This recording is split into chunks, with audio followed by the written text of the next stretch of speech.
Hello friends, બધાનું સ્વાગત છે મારા વ્લોગમાં। તો હું આજ આવી ગઈ છું ફરી એક નવા વ્લોગ સાથે, મમ્મી સાથે રસોઈના વિડીયો લઈને। તો બધાનું સ્વાગત છે મારા વ્લોગમાં। કેમ છો બધા? મજામાં જ હશો? તો ફાઇનલી આજે મમ્મી શું બનાવે છે તે હું બધાને બતાવીશ કે શું બનાવે છે। ઘણા લાંબા ટાઈમ પછી મમ્મી સાથે આવી ગઈ છું વ્લોગ લઈને। શું બનાવો છો મમ્મી? નાયલોન ખમણ। મમ્મી બનાવે છે નાયલોન ખમણ। તો આપણે જોવું નાયલોન ખમણ કેવી રીતે બનાવાય। અમારા ઘરમાં તો અવારનવાર બનતા હોય, તો મને એમ થયું કે બધા સાથે હું પણ શેર કરું કે નાયલોન ખમણ કેવી રીતે બનાવાય। તો બધા જોજો વ્લોગ પૂરો ને સપોર્ટ આપજો અને જોજો મારો પૂરો વ્લોગ કે નાયલોન ખમણ કેવી રીતે બનાવે। તો આપણે જોઈએ કે એમાં શું શું સામગ્રીની જરૂર પડશે, એ મમ્મીને પૂછી લઈએ કે એમાં શું સામગ્રીની જરૂર પડશે। તો આપણે ખમણ બનાવવા માટે જે જે જોઈએ જરૂરિયાત મુજબની સામગ્રી લઈ લીધી છે। ચણાનો લોટ, પાણી, ઈનો, તેલ, જરૂર મુજબ હળદર, ખાંડ, પછી આ છે લીંબુના ફૂલ, આ છે રવો અને આ છે હિંગ। એટલું લઈ લીધું છે અને હવે બતાવશું કે એમાંથી શું શું બને। આટલી સામગ્રીમાં બની જાય છે। કોથમરીની બધું એક્સ્ટ્રા છે, એ આપણે પાછી માથેથી નાખી શકીએ। કોથમરીને લીમડાથી વઘારની અલગથી કરી શકીએ, પણ આટલી મેઇન સામગ્રી છે કે જેનાથી આપણે નાયલોન ખમણ બનાવી શકીએ। ફાઇનલી આપણે જોઈએ મમ્મી કેવી રીતે બનાવે છે। જોઈએ મમ્મી શું નાખવાનું। તો સૌથી પહેલા લઈ લેવાનો છે 2 વાટકી ચણાનો લોટ,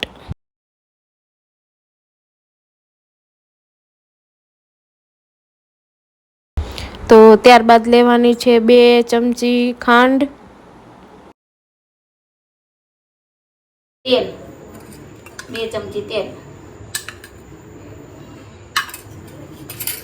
2 ચમચી સોજી, 1 ચમચી લીંબુના ફૂલ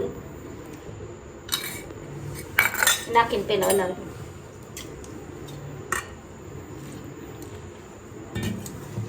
જરૂર મુજબ નાખશું આપણે પાણી, પેલા થોડું થોડું નાખવાનું।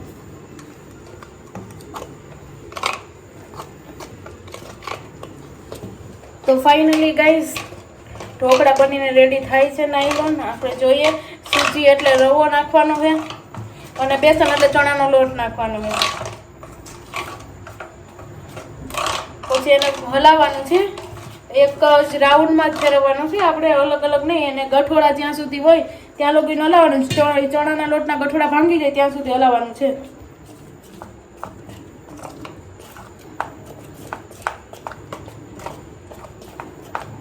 મમ્મી જ્યાં સુધી બધું કરી લે તૈયાર, ત્યાં સુધી આપણે જોઈએ કે ઘરના બીજા સદસ્ય શું કરે છે। તો જોઈએ કે વિવેક શું કરી રહ્યો છે।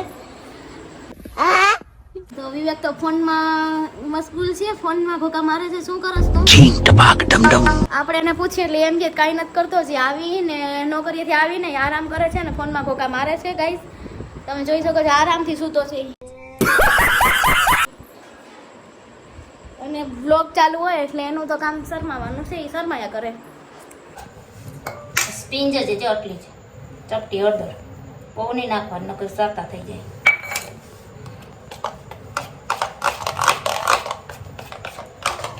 બધું નાખાઈ પછી હલાવવાનું છે આપણે। પાતળું નહીં ને થોડુંક જાડું પણ નહીં, એવું બેટર તૈયાર થઈ જાય જો પછી આપણે તૈયાર થઈ જાય। લોટ હતો ને એનું અડધું પાણી જોઈ, બહુ ના જોઈ। 5 મિનિટ પહેલા ગેસ ચાલુ કરી નાખશો। આ 1 પેકેટ ઈનો,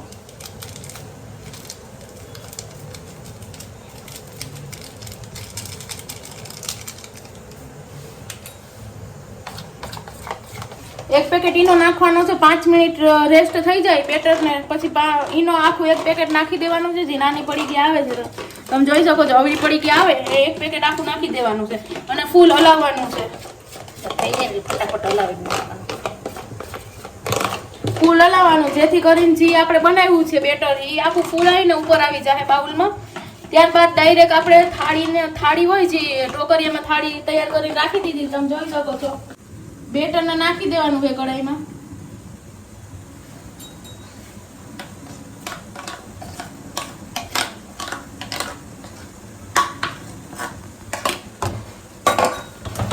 અમે કઢાઈમાં બનાવ્યું હતું એટલે કઢાઈમાં બનાવેલું છે। તો કઢાઈમાં ફૂલ ગેસ ઉપર રાખી દીધું છે, 20 મિનિટ રાખવાનું છે।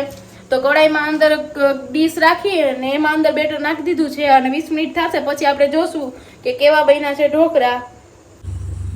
હાલો હવે થઈ ગયું ને, જો જોઈ લે હવે હવે નીકળે ને એટલે થઈ ગયું કહેવાય કોરું.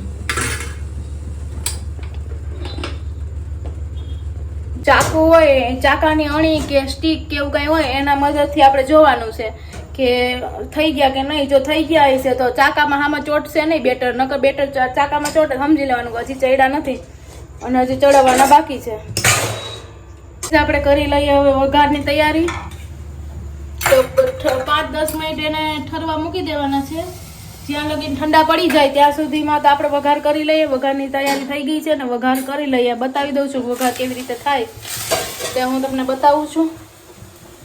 3 ચમચી તેલ નાખી દીધું છે. થોડીક રાઈ નાખી દઈએ, ચપટી 1 જીરું, ચપટી 1 હિંગ અને થોડુંક નાખી દીધું છે થોડોક જરૂર મુજબ લીમડો, મરચાં ને કટક્યું. બધું હલાવી લેવાનું છે. પછી પાણી થોડુંક નાખવાનું, થોડુંક પાણી નાખી દેવાનું. કેટલું પાણી નાખ્યું હે? અડધી વાટકી. અડધી વાટકી પાણી નાખી દીધું છે. ખાંડ કેટલી? ખાંડ 2 ચમચી. 2 ચમચી ખાંડ નાખી દેવાની છે. મીઠું ચમચી 1 મીઠું, થાય ને ચમચી 1 મીઠું નાખીને પછી હલાવી નાખવાનું છે. ચપટી 1 લીંબુના ફૂલ નાખી દેવાના છે. લીંબુ હોય તો લીંબુ હાલે, આનો નાખો ને હા, લીંબુના ફૂલ ના હોય તો લીંબુ પણ હાલે. વઘાર તૈયાર થાય છે ચપટી કરી દો. અને ઉકળી ગયો છે, તમે જોઈ શકો છો. સારી રીતે હલાવી લેવાનું છે બધું નાખીને. અને આપણે જે ખમણ છે તે ઠરી જાય, 10 મિનિટ થાય તો ઠંડા પડી જાય પછી એને આપણે પીસ કરી લેવાના છે. કટકા કરીને પછી આપણે વઘારમાં ઉમેરી દેવાના છે. ઠંડા પડી જાય એટલે આપણે એને પીસ કરી લેવાના છે. ફાઇનલી કટકા કરી લીધા છે અને વઘારને ઠંડો થવા દીધો 5 મિનિટ અને ઉતારી લીધો છે ગેસેથી. અને હવે એમાં નાખી દેવાના છે ખમણ બનાવેલા. એની ઉપર વઘારને છે એ આપણે એમાં ખમણ ઉપર નાખી દેવાનું છે. તૈયાર થઈ ગયા. હવે આપણે ડીશમાં કાઢી લઈએ. માથે કોથમરી છંટકાવ કરી દેવાનો છે. કોથમરી બધું છંટકાવ કરી અને બધું તૈયાર તો થઈ તમે જોઈ શકો છો ગાઈસ, નાયલોન ખમણ રેડી થઈ ગયા છે બનીને. પોચા જાળીદાર જેવા બહાર મળે એવા જ તૈયાર થઈ ગયા છે. તો તમે લોકો પણ આ રીત નવી ટ્રાય કરીને જરૂરથી બનાવજો. બની ગયા છે ને હું તમને બતાવી દઉં છું કેવા બન્યા છે.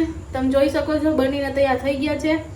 અને આપણી ડીશ પણ સજાવી દીધી છે અને મસ્ત મજાના બન્યા છે. તો તમે આ મારી દીધેલી રેસીપી ટ્રાય કરજો અને કેવા બન્યા છે અમને જરૂરથી કોમેન્ટમાં કહેજો.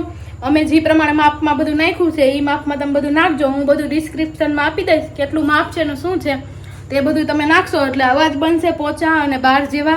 તમને મારા વ્લોગ પસંદ આવે તો મારી ચેનલ નેહા રાઠોડ વ્લોગને સબસ્ક્રાઇબ કરી લેજો. લાઇક, કોમેન્ટ એન્ડ શેર કરજો મારા વ્લોગને. નવો સપોર્ટ આપતા રહેજો બધા. Thank you.